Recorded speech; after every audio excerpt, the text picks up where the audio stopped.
Malgré le potentiel immense d'affaires et d'épanouissement des économies du continent, le commerce intra-africain est malheureusement à 20%, ce qui traduit le faible intérêt des hommes d'affaires et des États à saisir les opportunités que présente cet immense espace économique que la ZLECAf. Pour le président de Lilium Group Holding et Vista Bank, exploiter à bon escient ce marché de plus de 500 millions de consommateurs est un important facteur de développement. Vous verrez que le commerce intra-africain, on commerce entre nous très peu. Donc pour nous, en tant qu'acteurs majeurs financiers dans nos pays, c'est de travailler en collaboration avec l'Afreximbank pour la promotion de ce commerce intra-africain et évidemment dans le cadre de la mise en place de la ZLECA.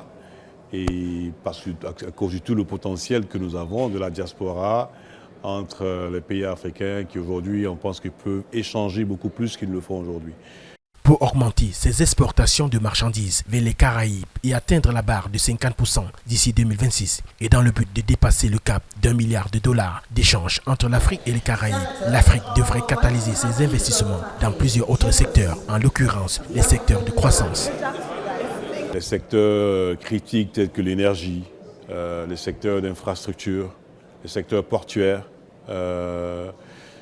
secteurs miniers qui sont catalyseurs en fait de grands changements dans notre économie à cause de la chaîne de valeur, les secteurs financiers qui sont en fait la clé en fait du développement économique, c'est en fait l'accès au financement qui permet de pouvoir en fait mobiliser toutes ces opportunités. Donc tous les secteurs pour moi sont assez critiques, donc je ne crois pas qu'il faut limiter ces échanges uniquement à un ou deux secteurs. Il faut avoir une vision globale, une vision opportunistique. Au-delà, le commerce intra-africain pourrait passer de 20, 50, voire 60% de son potentiel. L'engagement de Afreximbank et Vista Bank, qui sont partenaires et opèrent dans plusieurs pays africains, vient ainsi confirmer cette volonté pour les deux structures bancaires de promouvoir et encourager le commerce intra-africain en Afrique et dans les Caraïbes.